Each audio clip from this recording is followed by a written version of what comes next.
तो एपिसोड 8 के एंड में हमें सीख मिली थी कि कुछ भी प्रॉब्लम हो कुछ मत संभालो, सीधे हाउजू को फ़ोन करो। सीरियस मत होना, मजाक कर रहे हैं, वैसे भी हमारे पास नंबर नहीं है। आगे हम देखते हैं, ये लूलू हाउजू को उसके पास आने को कहती है, वरना बेचारी जिंदा मर जाएगी। और इधर हम देखते हैं कि जाओ मिन मिस्टर मा की बात मान के एक ब्लाइंड डेट पे आ भी गई थी। यहाँ हाउजू भी लूलू के पास पहुँचता है।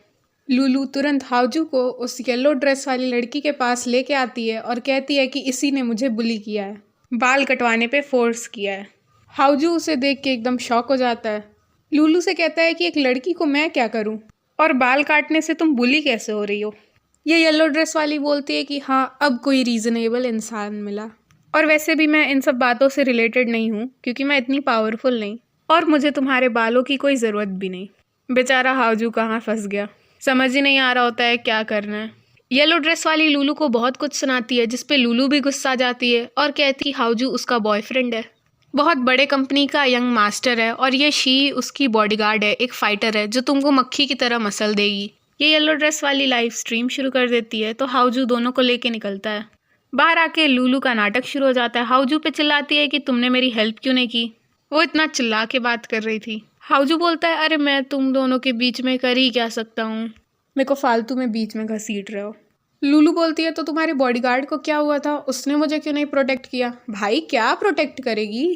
हाउजू बोलता है कि उसकी कंपनी के रूल्स हैं, वो सिर्फ मेरे लिए लड़ सकती है, मेरे को प्रोटेक्ट कर सकती है। वैसे भी बाल कटवाना अभी तुम्हारे काम के लिए ज़रूरी है, इतना तो काम के लिए कर ही सकती हो। अब जाके लूलू को थोड़ी सी अकल आती है, मतलब थोड़ी सी, और कहती है कि अगर पूरा कटवाना पड़ेगा तो पूरा ही कटवा लूँगी, अपने आप को सैक्रिफाइस कर दूँगी काम के लिए। लूलू के जाने के बाद हाउजू शी से बोलता है कि भाई साहब ऐसे रो रही थी जैसे मैंने ही कुछ गलत कर दिया है। गाड़ी में आके ये इनोसेंट हाउजू कहता है कि वो बेचारी लूलू कितनी दयालु है, कितनी भोली है। शी का रिप्लाई कुछ ऐसा होता है, ओह। हाउजू बोलता है, ये कैसा तुम्हारा एटीट्यूड है, उस बेचारी पे दया नहीं आ रहा, और तुम अपने थॉट्स फ्रैंकली बताओ। शी बोलती है, वो एक पॉपुलर इंटरनेट स्टार है, एक लड़के को उसकी इतनी चिंता हुई कि 200 किलोमीटर उसके पास चला गया, उस पे तो कोई दया करने वाली बात नहीं है। इधर लूलू बाल कटवाने वाली ही होती है, तब तक उसके दिमाग में आइडिया आता है। वो अपने बालों पे ड्रेडलॉक्स बनवाने को कहती है। बालों पे ड्रेडलॉक्स बनने के बाद जब वो डायरेक्टर से पूछती है तो वो डायरेक्टर भी मान जाता है इस हेयर स्टाइल के लिए। इधर बेचारा शिंग पूरे हाथ पैर में दर्द लिए पहुंचता है अपने रेस्टोरेंट। ये एम्प्लॉई जो उसे पसंद करती है उसे मसाज देना शुरू करती है। शिंग पूछता है, तुम्हें इतना अच्छा मसाज करने कैसे आया। एम्प्लॉय बताती है कि उसके फादर जानवरों के डॉक्टर हैं तो उन्हीं से सीखा। बाद में उन्होंने एक मसाज सैलून खोल लिया था। फिर अगला सीन मीटिंग का होता है। हम देखते हैं कि हाउजू अपना बनाया हुआ प्लान का प्रेजेंटेशन सबको दिखाता है और समझाता है। बाओ फिर उसमें कुछ गलतियां निकालता है। बात तो एकदम सही कह रहा था बाओ। प्रेसिडेंट हाउ बाओ को अपना प्लान दिखाने को कहते हैं। हाउजू कहता है, रुकिए रुकिए, अभी मेरा पूरा कंप्लीट नहीं हुआ। लेकिन प्रेसिडेंट हाउ गुस्से में कहते हैं कि बस हो गया तुम्हारा। हाउजू को अपने डैड पे बड़ा गुस्सा आ रहा था। शी फिर उसे मोटिवेट करती है, बताती है, जब मैं छोटी थी तब मेरी मॉम मेरी हर बात पे, हर काम पे कुछ ना कुछ गलतियां निकालती थी। जब शी बड़ी हुई तब भी उनका बिहेवियर चेंज नहीं हुआ। चाहे शी जितने भी मैचेस जीते, वो कहती थी कि शी लक की वजह से जीती है, ताकत की वजह से नहीं। फिर शी कहती है, लेकिन जब मैंने पहला गोल्ड मेडल जीता तो उन्होंने कहा कि मैं आउटस्टैंडिंग हूँ। तब मुझे पता चला कि वो मुझे क्रिटिसाइज़ करती थी ताकि मैं और भी अच्छा करूँ। और हाउजू के डैड भी हाउजू को क्रिटिसाइज़ कर रहे हैं ताकि हाउजू और अच्छा करे। हाउजू मोटिवेट होके वहीं ऑफिस में रुकता है ताकि काम कंप्लीट करे, नया प्लान बनाए। इधर हम देखते हैं कोच तैयार होके पहुंचती हैं अपनी ब्लाइंड डेट के लिए। पागल इंसान ने उसे हॉस्पिटल बुलाया था। वो रिलेशनशिप में आने से पहले कोच के जीन्स को चेक करवाना चाहता था ताकि उनके बच्चों में कोई फॉल्ट ना हो, वो एकदम एक्सीलेंट हो। कितना बड़ा भोंदू है ये इंसान। अब किसी को भी तो गुस्सा आएगा। कोच उसे अच्छे से मज़ा चखाती है, चिल्ला चिल्ला के कहती है कि जल्दी चलो अंदर, डॉक्टर से चेकअप करवा लो, तुम्हारा दिमाग हिल गया है। बेचारा शर्म के मारे वहाँ से चला जाता है। इधर हम देखते हैं मिस्टर मा प्रेसिडेंट हाउस से कहते हैं कि अभी तक कंस्ट्रक्शन बिल पे नहीं हुआ है, वो भी 2-2। परसों मेरा सैलरी डे है। तो प्रेसिडेंट हाउ कहते हैं कि पुराना तरीका अपनाओ, लोन के लिए अप्लाई कर दो। फिर मिस्टर मा याद दिलाता है कि उसका कॉन्ट्रैक्ट एक्सपायर होने वाला है, और फिर मीठी मीठी बातें करता है कि ज़िंदगी भर उनके साथ ही रहेगा, ज़िंदगी भर का कॉन्ट्रैक्ट साइन कर लेगा। फिर मीटिंग में हम देखते हैं कि बाओ अपना प्लान दिखाता है। तुरंत हाउजू अपनी राय रखता है और बाओ के प्लान में सारी गलतियां बताता है।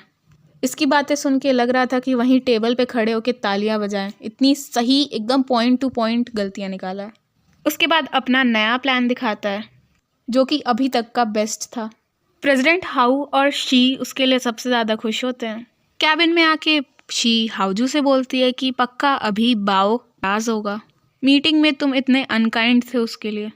हाउजू बोलता है मैंने सच सच तो कहा, और वैसे भी बाओ इतना भी कमज़ोर नहीं, इतनी छोटी सी बात तो सह ही लेगा। इधर हम देखते हैं लूलू 10 बजे उठती है। बाहर आके उसे पता चलता है कि उसकी क्लासेस मिस हो गई। क्लासेस की टाइम चेंज हो गई थी, 2 PM का बदल के 8 AM रख दिया गया था। टाइम चेंज हुआ है, इसका खबर सबको पहुंचाने की जिम्मेदारी मिली थी वो येलो ड्रेस वाली को। लूलू देखती है उसके गेट के बाहर टाइम चेंजिंग वाला नोटिस लिख के रखा है। अब गुस्सा तो आएगा बेचारी को। इधर हम देखते हैं कि मिस्टर मा हाउजू के पास आता है, उसकी तारीफ शुरू करता है। फिर कहने लगता है कि तुम्हारे डैड तुमसे बहुत प्यार करते हैं, तुम पे पैसे खर्च करने से कभी नहीं रुकते हैं। और फिर गलती से नहीं बल्कि जानबूझ के अपने मुंह से निकालता है कि उन्होंने तुम्हें छोड़ने के लिए उस लड़की को पैसे दिए हैं जो तुम्हें डिज़र्व नहीं करती है।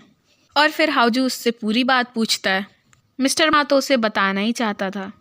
अगले सीन में हम देखते हैं कि हाउजू अपने डैड प्रेसिडेंट हाउ के पास पहुंचता है और कहने लगता है कि आपके पास तो बहुत पैसे हैं ना, तो चलिए चैरिटी करते हैं, गरीब बच्चों के लिए स्कूल्स खोलते हैं। आपने मेरी एक्स को मुझे छोड़ने के लिए 1 मिलियन युआन यानी 1 करोड़ रुपए क्यों दिए? और वैसे मुझे आपको थैंक यू कहना चाहिए क्योंकि मुझे पता तो चला कि कोई इंसान पैसों के लिए अपने प्यार को छोड़ सकता है। और फिर वहाँ से चला जाता है। फिर हाउजू के कहने पे दोनों शी और हाउजू जाने लगते हैं हाउजू की एक्स के पास। हाउजू के पूछने पे ये मैडम एकदम शान से कहती है उसने कभी 1 करोड़ देखे नहीं थे तो उसे लगा कि बहुत ज़्यादा होंगे, लेकिन वो पैसे कुछ जल्दी ही ख़त्म हो गए। हाउजू बोलता है कि हाँ तुम सही हो, लेकिन तुम्हें ज़्यादा मांगनी चाहिए ना, जैसे 10 करोड़ 50 करोड़। तुम्हें सिर्फ 1 करोड़ मिला और 3 साल की अफेक्शन छोड़ दी। ये यूँ कहती है कि मैंने कुछ धोखा नहीं दिया, मैंने तो तुम्हें बस जाने दिया है। तुम्हारी शादी तुम्हारे फैमिली बिजनेस का पार्ट होगी। तुम्हें एक ऐसी से शादी करना पड़ेगा जिसका सोशल रैंक तुम्हारे जितना हो, ताकि तुम्हारे लाइफ और तुम्हारे फैमिली बिजनेस को आगे ले जाए। यू के लिए सब बर्डन होता क्योंकि हाउजू की शादी बिजनेस के लिए होगी।